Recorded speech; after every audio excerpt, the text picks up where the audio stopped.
Ya, berjumpa kembali pelajar dalam pelajaran 3, lesson 3 untuk Janjang. Masih ingat lagi, dalam pelajaran kedua, kita ada membincangkan sedikit penggunaan sebutan ke N. So, sekarang kita sambung lagi kepada beberapa bentuk soalan yang berbeza. Soalan pertama di sana. Cari bilangan sebutan bagi setiap janjang aritmetik berikut. Find the number of terms of the following AP. Cikgu dah bagi tahu, bila kita mencari bilangan sebutan saja, bilangan sebutan mesti berada dalam sebutan dalam integer positif. Ya, jujukan sudah diberi. Beberapa tips ada diberi di sana. Langkah pertama, kita cari nilai B dulu. Selepas itu, seperti biasa, bentuk jujukan, form the sequence. Langkah ketiga, baru kita selesaikan mencari nilai N. Okey pelajar. Seperti biasa. So, diberikan di sini adalah sebutan pertama. This is the first term. Ini adalah sebutan yang kedua, second term, sebutan ketiga. Dan bila kita tak tahu ini sebutan keberapa, kita anggap dia sebagai sebutan ke N. Mula-mula sekali, kita cari beza sepunya, nilai B. So, seperti biasa, sebutan kedua ditolak dengan sebutan pertama. Mesti sama dengan sebutan ketiga ditolak dengan sebutan kedua. So, di sana B tambah 1. B tambah 1 tolak dengan 7. Mesti sama dengan 25 tolak B. Ditolak dengan B tambah 1. Okey, selesaikan pelajar. B tolak 6 sama dengan 25 tolak B, expand, tolak B, tolak 1. Bawa semua sebutan B ke sebelah kiri, kita akan dapat di sini, B tambah 2B adalah sama dengan 25, tolak 1, 24, tambah bawa ke kanan, tambah 6. So, seperti biasa, 3B adalah sama dengan 30. Ya, pelajar, nilai B kita sudah ada 10. Mari kita gantikan dan bentuk jujukan. Okey, sekarang, apabila kita ganti nilai B dalam jujukan, sebutan pertama di sana sudah ada 7. Kemudian, 7 tambah, di sana sebutan yang kedua adalah B tambah 1. B adalah 10. 10 tambah 1, 11. 25 tolak 10 sama dengan 15. Hinggalah sebutan ke 175. So, daripada sini, apa yang kita ada? Nilai A, sebutan pertama 7. Beza sepunya adalah 11 tolak 7, iaitu sama dengan 4. Sekarang, kita boleh mula mengira sebutan ke N. Kita tahu ini, kita tak tahu sebutan ke berapa. The N term adalah 175. Sebutan ke N adalah A tambah N tolak 1D. 175. Gantikan 7 tambah N tolak 1. The value of D equals 4. 175. Nombor bawa ke sebelah kanan.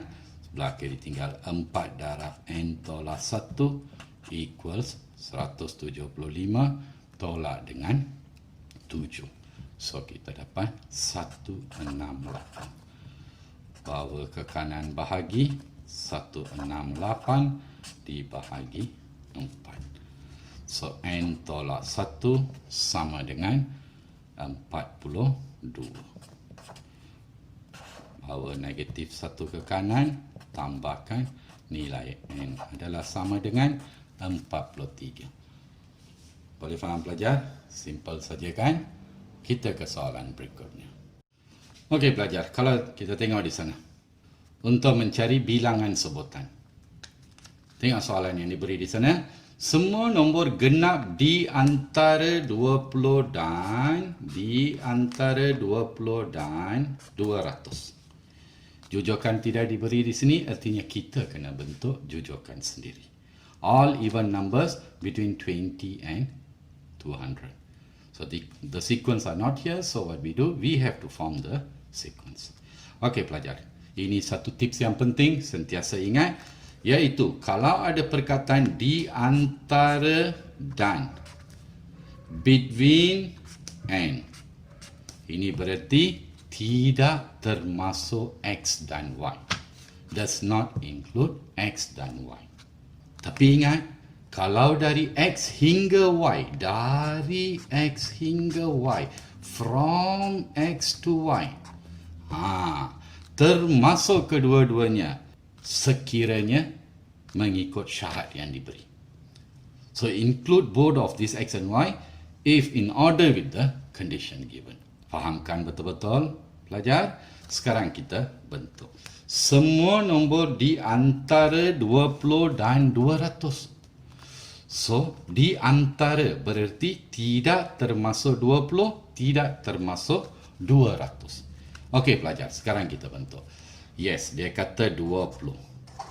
Nombor genap selepas 20. Even number after 20 should be 22, 24, 26 and so on.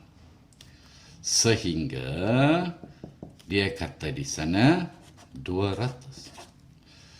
So sebelum 200, apakah nombor genap sebelum 200? Ya pelajar, pastinya 198. Di sini bila dia kata di antara 20 dan 200 tidak termasuk kedua-duanya. Boleh faham pelajar? Ya, sekarang simple. Kita sudah bentuk jojokan. Kita boleh cari bilangan nombor. Bilangan sebutan. Sekarang, daripada sini kita tahu sebutan pertama adalah 22.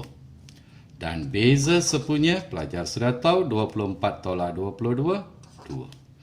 Kita tahu jujukan yang kita bentuk, this is the first term, ini sebutan kedua, and kita tak tahu sebutan ke berapa, kita anggap ini sebagai sebutan ke n. So pelajar di sana, sebutan ke n adalah 198. Sebutan ke n adalah A tambah n tolak 1D. Sama dengan 198. Gantikan nilai A dan D. A adalah 22 tambah n tolak 1. D adalah 2 sama dengan 19. Bawa ke kanan tolakkan. 2 darab n minus 1 sama dengan 198 tolak 22.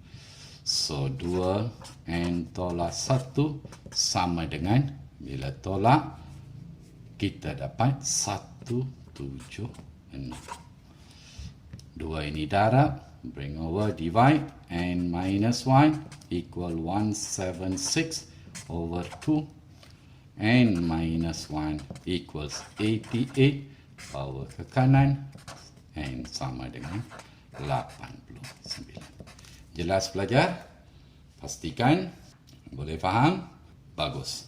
Mari kita pergi kepada soalan berikutnya.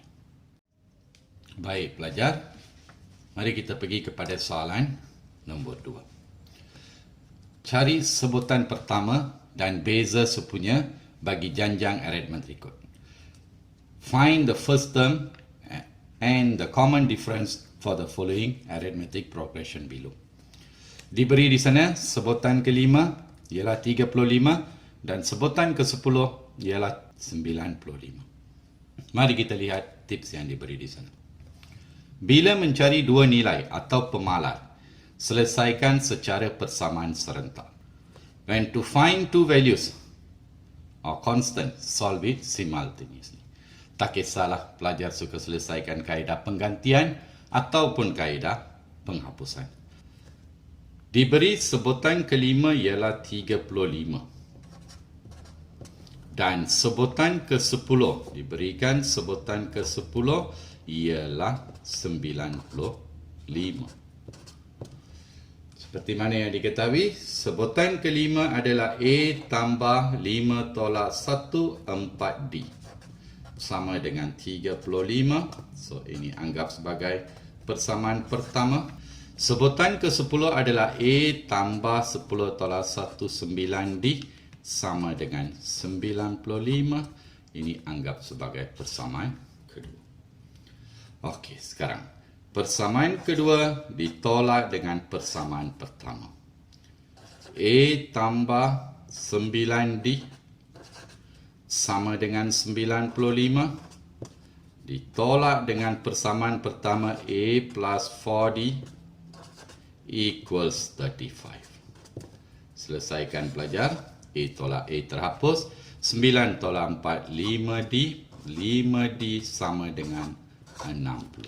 So, ini berarti D adalah sama dengan 60 dibahagi 5. Sama dengan 12. Sekarang kita ganti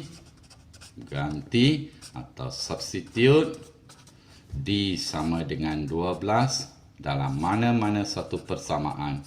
Just say the first equation.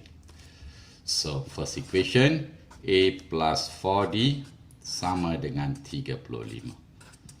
So, A ditambah dengan 4 darab D adalah 12 sama dengan 35. So, A tambah 4, 12, 48 equals 35. Bring over the number minus. A adalah sama dengan 35 tolak 48. Nilai A bersamaan dengan negatif 13. So, dari sini kita dapat A adalah negatif 13 dan D adalah sama dengan 12. Boleh faham pelajar? Ya, itu dia pelajaran yang ketiga. Selepas ini kita akan terus pergi kepada pelajaran yang keempat untuk penggunaan formula yang sama tapi konsep soalan yang berbeza. Sekian pelajar, terima kasih.